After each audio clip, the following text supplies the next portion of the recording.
Another day, another basketball stories na naman ang pagkikwentuhan natin. At ngayon nga ay ang pag-uusapan natin ang balitang makukuha pa nga daw ng Los Angeles Lakers si Precious Achiuwa. At ang balitang gugulatin nga daw ng Golden State Warriors ang buong NBA.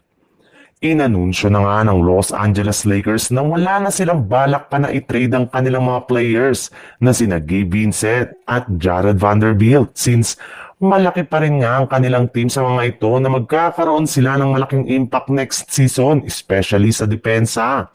Ngunit, hindi rin naman nga ibig sabihin yan na wala silang gagawin pang bagong move ngayong offseason para mapalakas lamang ang kanilang lineup. Sa katunayan, seryoso na nga daw pong kinukonsidera ng front office ng Lakers ang posibilidad na pag-trade nila sa kanilang sophomore na si Dalton Kenny. Simula nga na magkaroon ito ng malamyang performance sa ginanap na Summer League sa Las Vegas, ay bigla na lamang ang bumaba ang tiwala nila sa kanyang kakayanan na makasabay siya sa kanilang kasalukuyang lineup. Kaya posible nga na gamitin na lamang nila siya bilang trade asset kasama si Maxi Kleber para makuha si Precious Achiuwa mula sa New York Knicks na isa sa mga naibalitang target ngayon ng Los Angeles Lakers.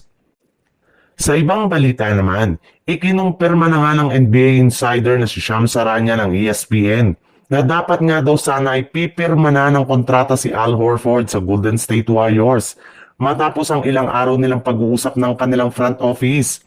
Ngunit sa kasamaang palad, kahit anumang kumbinsi nga nila dito ay hindi pa rin niya ito ginawa hanggang ngayon kaya nananatili pa rin siyang isang unrestricted free agent. Ibig sabihin, mukhang ayaw talaga ni Horford na maglaro sa Golden State Warriors kahit man magkakaroon man sila dito ng malaking oportunidad na makakuha ng isa pang kampyonato next season. Kaya no choice na talaga ngayon ng Warriors kundi maghanap ng bagong center na ipangpapalit nila kay Al Horford. And since nga nagkaubusan na ng mga magagaling na big man sa free agency na mga nagdaan, ay mahihirapan nga sila dito na makakuha ng batang sentro.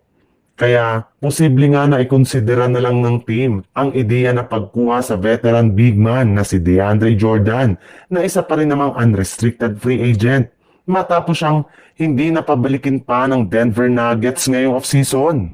Sa kabila nga ng edad nito ay posible pa rin nga na magkaroon siya ng malaking impact sa team kagaya na lang ng nangyari sa pagkuha nila noon sa ilang mga veterano na sina Javale McGee, Sasha Pachulia at David West.